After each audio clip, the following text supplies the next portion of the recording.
how you begin to clean and keep things together. It's just kind of so I've added, as you can tell, I've added just a tad bit more water than I should. So I'm going to go in and put some more water. Maybe about a quarter of a tablespoon. Okay.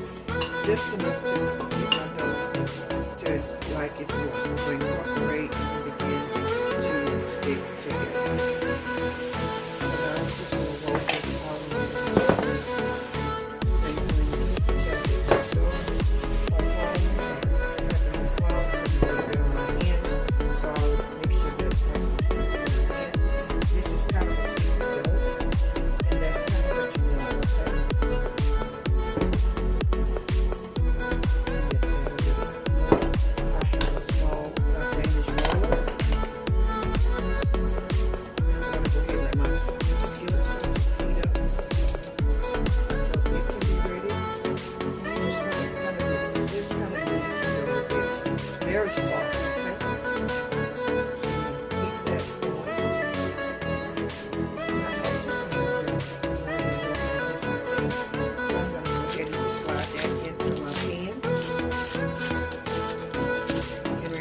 Don't throw away these wrappers. We keep them to grease cake pans, any other thing that you're baking, where the pan needs to be oiled. Just take them, stick them in a Ziploc bag, and throw them in your freezer. Okay, so we're going to just kind of roll this out just a tad bit to see if it's going to maintain its shape, and it does. So it has good elasticity. So you're going to take a small piece. We're going to do small portions. It's up to you if you want to do one big piece and everybody can kind of tear off and share. But I tend to want to do smaller pieces so each individual person can have their own. And I should have put a little salt on mine and this.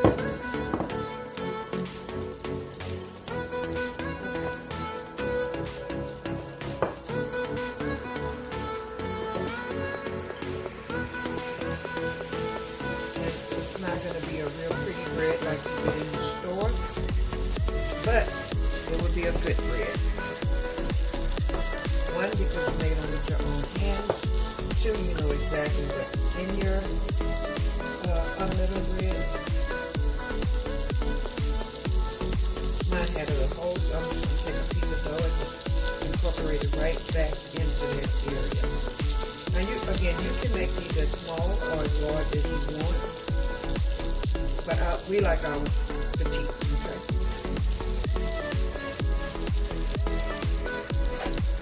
So I'm just going to spread this margarine over my pan and add my unleavened bread right into our pan and lower this so you can see a little better.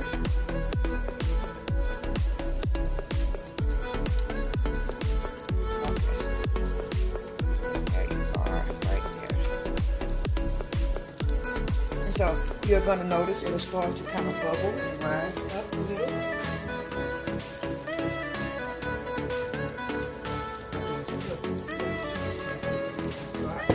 As you find it to be a little tight, don't worry. There's really no way to mess this up. So you're just going to let it brown on the side.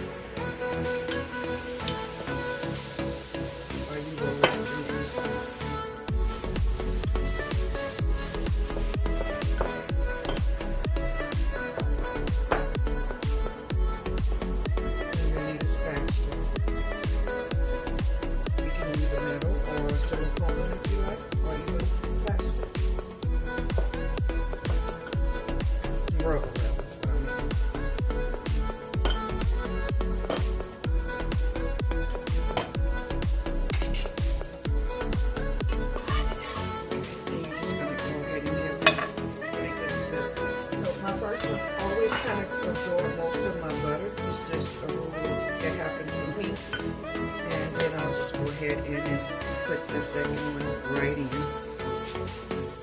like so. And I'll just continue until I have used up my dough.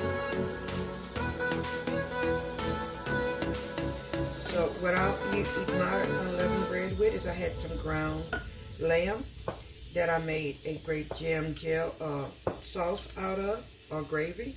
And we'll use our bread right into our sauce, eating it with our lamb meatballs.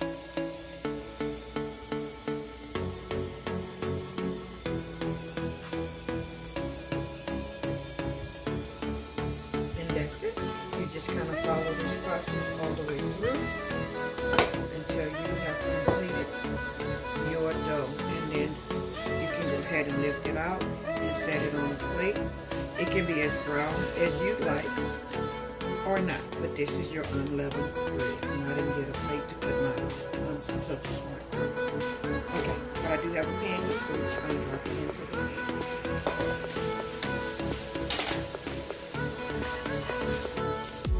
And you just continue. So it's basically like a tortilla, if you want to say.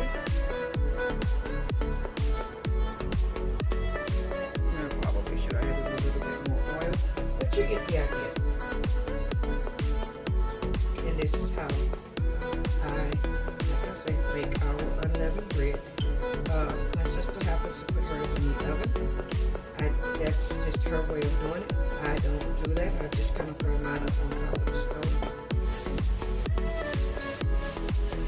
So everybody have their processes of how they achieve their unleavened bread. I'm just showing you the way I do it.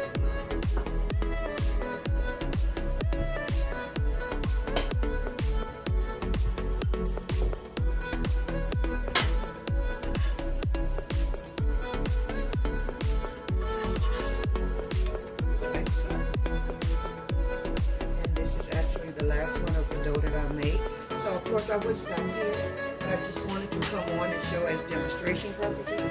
This is how mine turns out, and this is how you can also do yours. Okay, so we're going to go ahead and remove those last two pieces. And this is the start of